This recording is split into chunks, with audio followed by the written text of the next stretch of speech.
ही स्वास्थ्य अमला भी तैयार था। एक्सक्लूसिव तस्वीरें आप देख सकते हैं टीवी स्क्रीन पर।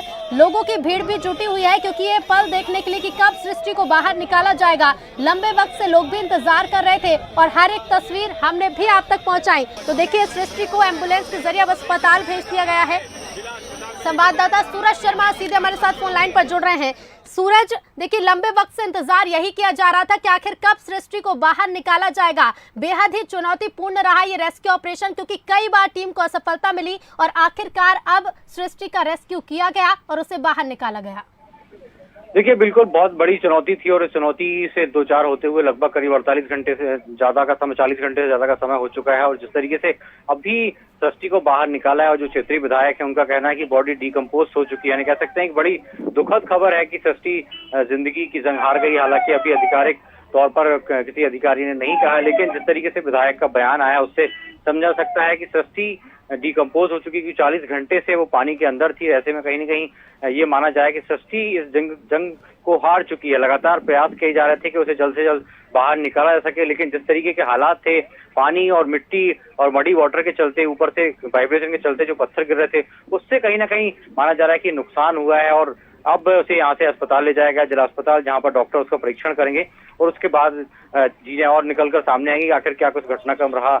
और अब सृष्टि कह सकते हैं कि जिस तरीके से विधायक का जो बयान आया उसके हिसाब से अब सृष्टि किसी इस दुनिया में नहीं है। परिवार के लोग को भी अस्पताल ले जाया गया है जहां पर डॉक्टर का परीक्षण होगा, उसके बाद आधिकारिक पुष्टि होगी कि किस प्रकार का घटनाक्रम रहा। ऋतु जी बिल्कुल सूरज, देखिए, लंबे वक्त से जैसे ही इस रेस्क्यू ऑपरेशन का इंतजार किया जा रहा था कि कब आखिर रेस्क्यू पूरा होगा, लेकिन सभी यही उम्मीद कर रहे थे कि काश सृष्टि को बाहर सुरक्षित निकाला जाए। उम्मीद यही थी कि एक चमत्कार और सृष्टि सुरक्षित बाहर निकले। परिजनों की हालत हम समझ सकते हैं कि क्या हालत हुई होगी उनकी, क्योंकि करीब 40 घंटे से ज्यादा का वक्त बीत चुका है। इंतजार कर रहे थे कि कब उनकी मासूम, कब उनकी बच्ची बाहर निकलेगी और सुरक्षित बाहर निकलेगी। लेकिन फिलहाल जो आपने बात बताई कि विधायक का कहना, हालांकि अभी तक ऑफिशियल अनाउंसमेंट नहीं की गई है, आधिकारिक पुष्टि नहीं हुई है, लेकिन विधायक ने जिस हिसाब से बताया है, परिजनों की क्या स्थिति है, क्या हालत है सूरज?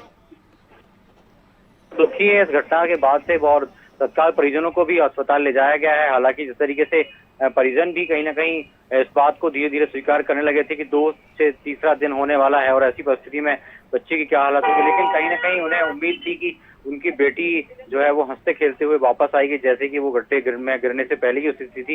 लेकिन अभी बहुत कह सकते हैं दर्दनाक की घटना है और ये पल ऐसा है कि सभी परिजन दुखी भी नजर आ रहे हैं और तमाम जो परिजन है उनको अस्पताल भी ले जाया गया है, जहाँ पर ताकि हॉस्पिटल की प्रक्रिया के बाद वो जो आगे की प्रक्रिया है वो पूरी हो। जी बिल्कुल सूरज, अगर हम इस रेस्क्यू ऑपरेशन की बात करें, देखिए बेहद ही चुनौतीपूर्ण ये रेस्क्यू ऑपरेशन रहा, क्योंकि इस मामले पर अब बयान भी सामने आया। सूरज, मैं आपको यहाँ रोकना चाहूंगी, लौटूंगी मैं आपके पास, तो क्या कुछ कहना अधिकारियों का वो भी सुनाते हैं। उसके साथ हम रोबोट के डेटा के साथ हम साथ में एनडीआरएफ और आर्मी के साथ में मिलकर रेस्क्यू कर रहे थे। अच्छा, तो रोबोट की मदद से आप आई क्या? हाँ जी, हाँ जी, बाहर मतलब लेके आते रोबोट का जो डेटा था, एनालिसिस किया हुआ डेटा और रोबोट का डेटा साथ में आर्मी और एनडीआरएफ की मदद से बाहर लेकर आए हैं। बच्चे की एक बार स्थिति आप प्लीज, क्योंकि बहुत देखिए अनकॉन्शियस थी, मैं इतना बता सकता हूँ, उससे ज्यादा नहीं बता सकता मैं। नहीं तो डॉक्टर ने तो देखा तो होगा ना, जैसी बच्ची देखिए जैसे बच्ची बाहर आई, डॉक्टर ने लिया और तुरंत ही ऑन द स्पॉट एम्बुलेंस में बैठ के चले गए। आपका नाम क्या? महेश आहिर। हाँ जी। तो देखिए, फिलहाल जानकारी यही दी जा रही है कि बच्ची को अस्पताल ले जाया गया है। किसी भी तरह की अभी आधिकारिक पुष्टि नहीं की गई है, लेकिन लगभग 48 घंटे से ज्यादा का समय बीत चुका था इस रेस्क्यू ऑपरेशन को और उम्मीद भी यही थी। संवाददाता सूरज हमारे साथ लगातार बने हुए हैं। सूरज, बेहद ही चुनौतीपूर्ण रहा ये रेस्क्यू ऑपरेशन, खासकर पथरीली जमीन होने की वजह से, क्योंकि जब रेस्क्यू के लिए बगल में गड्ढा खोदा जा रहा था, एक पैरेलल गड्ढा खोदा जा रहा था, उसी की वजह से वाइब्रेशन हुआ क्योंकि जमीन पथरीली थी और उसी वाइब्रेशन की वजह से सृष्टि गड्ढे में और ज्यादा नीचे चली गई।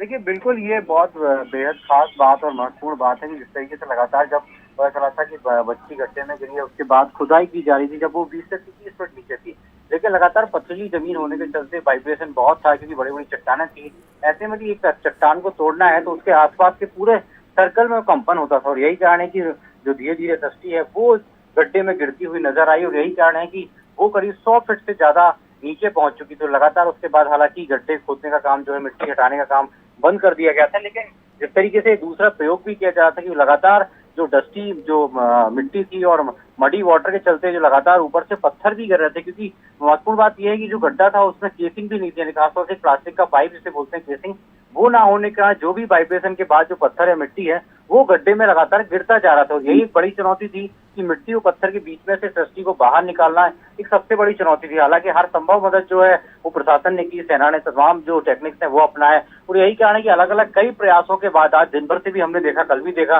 करीब 20 से 25 बार अलग अलग फंदा लगाकर रोक के जरिए उसको लिफ्ट करने की कोशिश की। लेकिन जिस तरीके से छोटे छोटे पत्थर अंदर थे, मिट्टी थी, पानी थी, और यही रीजन है कि धीरे धीरे वो बॉडी जो है डिकम्पोस्ट होती हुई नजर आई। क्योंकि 2 दिन पुरानी बात है, कल की बात करें, आज की बात करें, तो लगातार पानी और मिट्टी के चलते ही कहीं न कहीं बॉडी डिकम्पोस्ट होती नजर आई। और यही कारण है कि उस बच्ची को बाहर निकालने में भी इतना लंबा जो है संघर्ष है वो फौज को करना पड़ा, सेना को करना पड़ा, उनके परिवार को इतना इंतजार करना पड़ा। बाकी तमाम जो आसपास के लोग भी वही चाह रहे थे कि उनकी जो बेटी है, उनकी जो नन्ही मुन्नी बच्ची है वो हंसते खेलते वापस आए।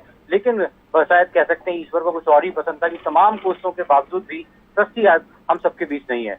बिल्कुल सूरज, लेकिन देखिए अगर हम इस तरह के हादसों की बात करें, बोरवेल में बच्चों के गिरने के हादसे, बात चाहे जांजगीर चांपा के राहुल की हो, चाहे बैतूल में तन्मय जब बोरवेल में गिरा था, लेकिन एक कॉमन बात जो यहाँ निकलकर सामने आती है वो है लापरवाही। कि इतने हादसे होते गए, बड़े बड़े हादसे होते गए, कई घंटों रेस्क्यू चला, खासकर इस तरह के मामले, क्योंकि मीडिया में हमेशा ये मामले रहते हैं, 40 घंटे रेस्क्यू चला, आप भी लगातार हर एक तस्वीर हमारे दर्शकों तक पहुंचा रहे हैं। लेकिन सबसे जरूरी है कि इस तरह के हादसों से सबक लिया जाए, लेकिन लापरवाही बार बार सामने आ रही है। देखिए ये बहुत समाज की ऋतु बहुत ही बड़ी लापरवाही, क्योंकि ये पहला केस नहीं है। इसके पहले भी हमने बैतूल की बात करें, गंज बसौदा की बात करें, छतरपुर की बात करें, तमाम पिछले 6 महीने में कई 4 बड़े ही घटनाक्रम ऐसे हो चुके हैं जिसमें इस तरीके का घटनाक्रम हुआ जो बच्चों की जिंदगी दांव पर लगाई है। तो बहुत बड़ी लापरवाही है, जिसको लेकर सुप्रीम कोर्ट ने भी गाइडलाइन तय की है कि तभी तमाम जो जिला कलेक्टर हैं वो अपने क्षेत्र में ये तय करें कोई भी बोरवेल का गड्ढा है वो खुले में ना छोड़ा जाए, यानी कि यदि गड्ढा छोड़ा जाता है तो बराबर उसको ढका होना चाहिए, ना कि खुले में छोड़ना। और यही कारण है कि देखिए इतनी बड़ी लापरवाही लगातार सामने आती जा रही है।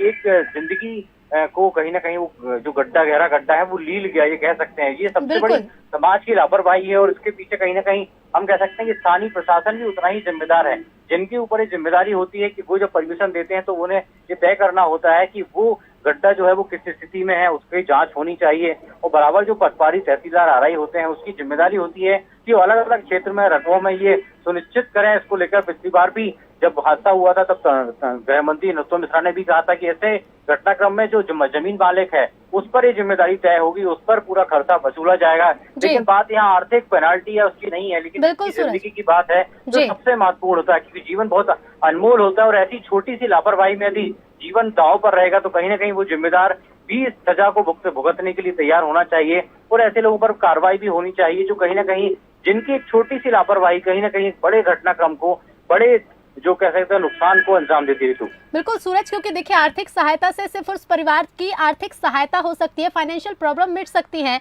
लेकिन जिस तरह से मामला सामने और एक लंबा रेस्क्यू ऑपरेशन चला। फिलहाल शुक्रिया सूरज आपका हमसे जुड़ने के लिए और जानकारी के लिए। तो देखिए फिलहाल बड़ा अपडेट रही है कि सृष्टि को आखिरकार बाहर निकाल लिया गया है, किसी भी तरह की अभी आधिकारिक पुष्टि नहीं की गई है, लेकिन विधायक का इस पर बयान सामने आया और सृष्टि को परिजनों के साथ एम्बुलेंस की मदद से अस्पताल ले जाया गया है।